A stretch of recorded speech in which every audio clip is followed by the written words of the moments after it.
Assalamualaikum warahmatullahi wabarakatuh. Alhamdulillahirabbil alamin. Assalatu wassalamu ala asrofil anbiya'i wa mursalin wa ala alihi washabihi wasallam ajmain. Baiklah anak-anak, di sini saya akan membawakan pelajaran hadis. Untuk kelas 2, kitabnya akan berganti dari kitab kelas 1 sebelumnya. Kalau kitab kelas 1 sebelumnya itu arba'in, maka di kelas 2 kita akan memakai Muhtaral Hadis Nabawi. Nah, kitab ini adalah karangan almarhum Syed Ahmad Al-Hasimi. Nah, untuk kelas 2-nya nanti kita akan belajar mulai dari huruf hamzah terlebih dahulu ya. Oke. Untuk kelas 2, ini kitabnya kebanyakan adalah membahas masalah akhlak dan kehidupan sehari-hari.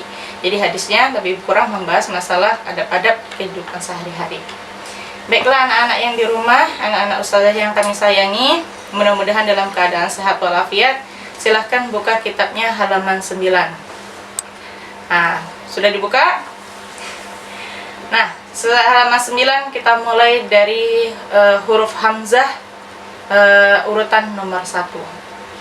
Nah, bismillahirrahmanirrahim. Ati babal jannati yaumal qiyamati fa astaftihu fayaqulul khazinu man anta fa'aqulu Muhammadun fayaqulu bika umirtu alla aftaha li ahadin qablaka rahu Ahmad an Annas.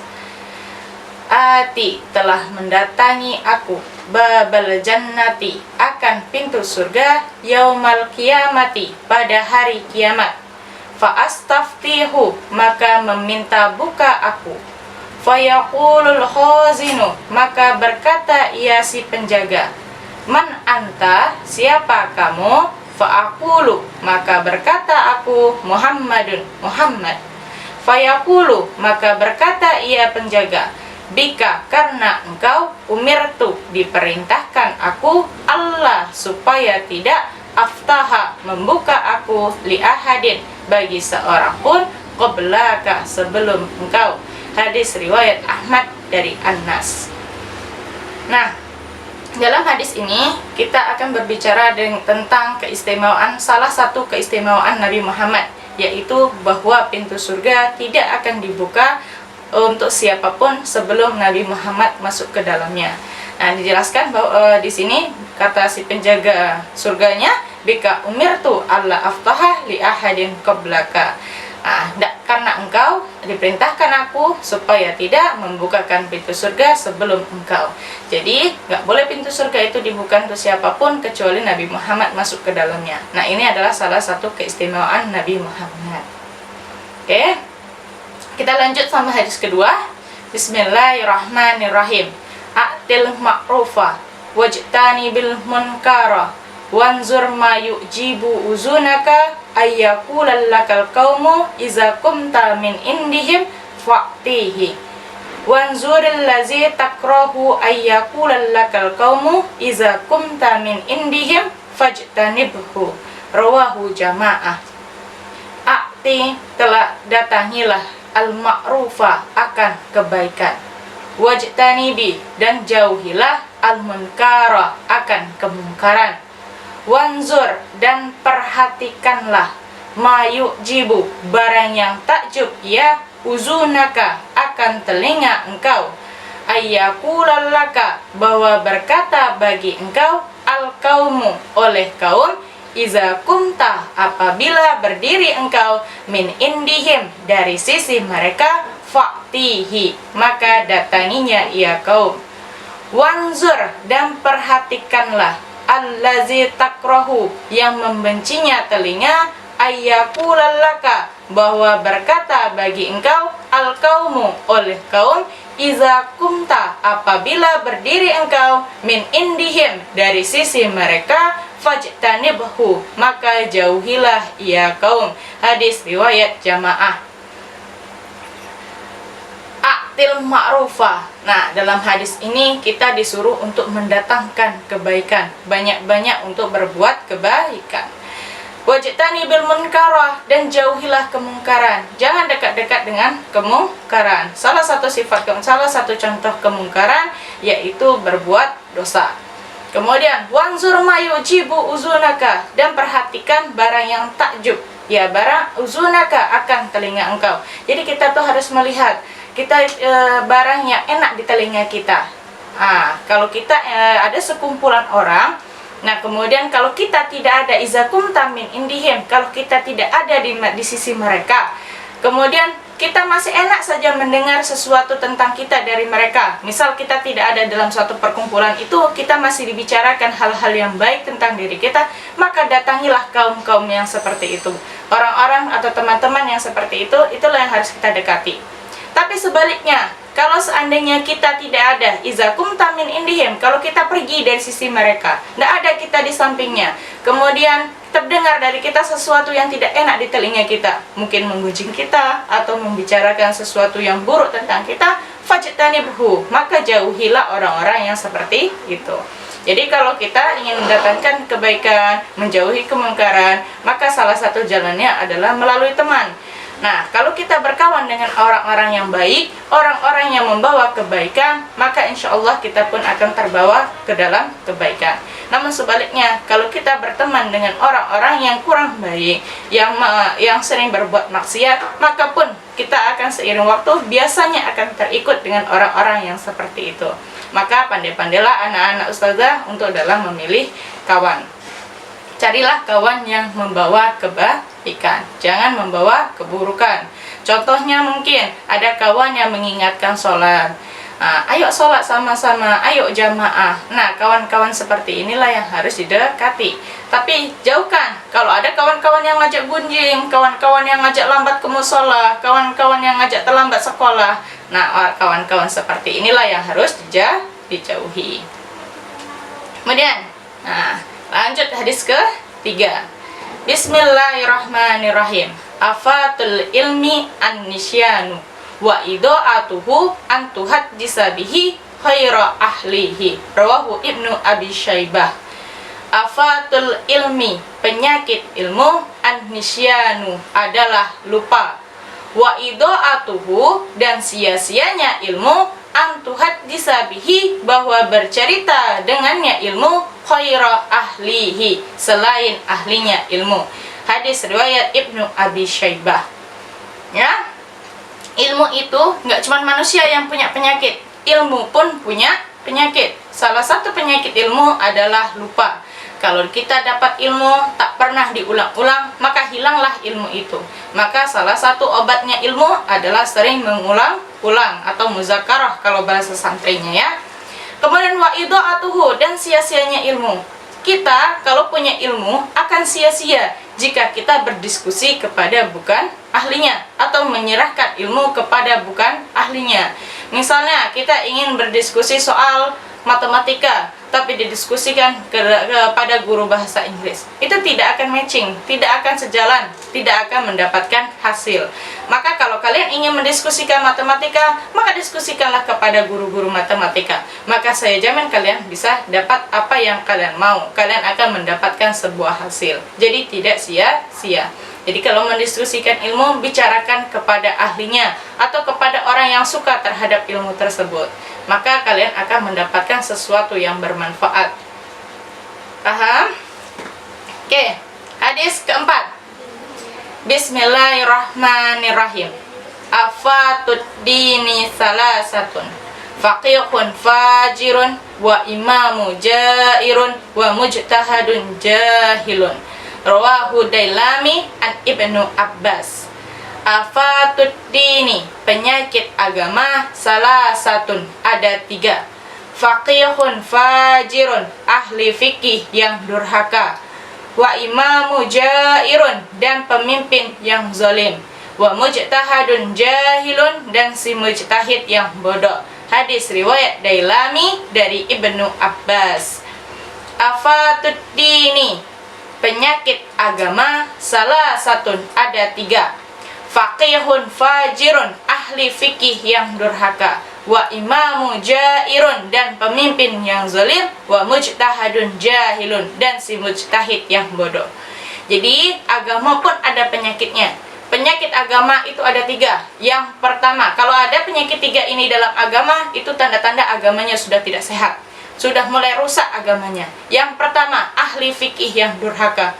Ahli fikih yang durhaka ini seperti apa? Dia tahu hukum-hukum fikih, dia paham hukum-hukum fikih, namun dia tetap berbuat maksiat.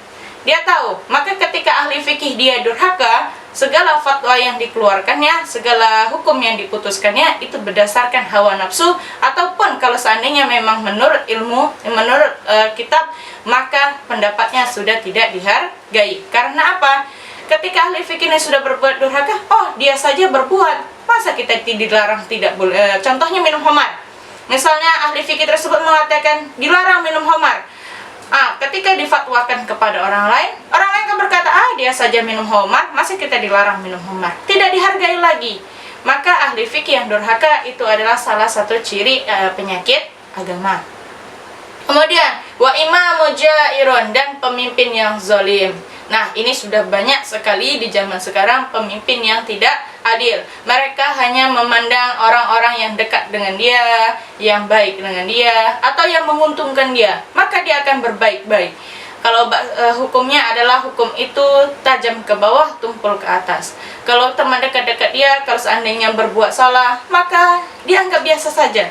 Namun ketika orang yang di bawahnya atau orang yang tidak dikenalnya, maka akan dihukum sesuai dihukum seberat-beratnya. Kenapa? Ini adalah salah satu ciri pemimpin yang zalim, pemimpin yang tidak adil. Maka kalau sudah pemimpin itu tidak adil, itu biasanya agamanya sudah mulai tidak baik.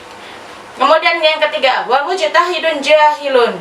Nah, mujtahid ini adalah orang yang mencari hukum suatu perkara. Misalnya wa mujtahidun jahilun, dan si mujtahid yang bodoh. Si mujtahid itu apa? Mujtahid ini adalah orang yang mencari hukum suatu perkara. Contohnya, misalnya khamar itu belum diharamkan. Kita cari yang lebih mudah. Rokok. Misalnya rokok zaman sekarang itu sudah keluar fatwa MUI adalah haram. Ketika rokok itu belum haram, mujtahid inilah yang mencari suatu hukum. Dia mencari di suatu kitab, dia mencari di Al-Quran, dia mencari di hadis, lain sebagainya. Kemudian jatuhlah ternyata hukumnya adalah haram. Tapi kalau mujtahid yang bodoh, dia tidak akan bisa mencari yang seperti itu. Kenapa? Karena dia tidak bisa.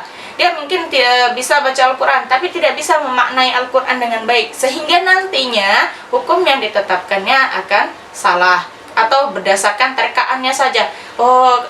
Karena dia tidak bisa mencari misalnya di hadis, atau dia tidak mencari di qiyas, atau dia mencari di Al-Quran misalnya, maka ketika itu karena dia sudah diminta suatu hukum, maka dibilangnya, terka-terka sajalah, rokok itu haram. Tapi dia tidak tahu bagaimana, dari mana hukum itu berasal. Nah, itulah bahayanya si mujtahid yang bodoh.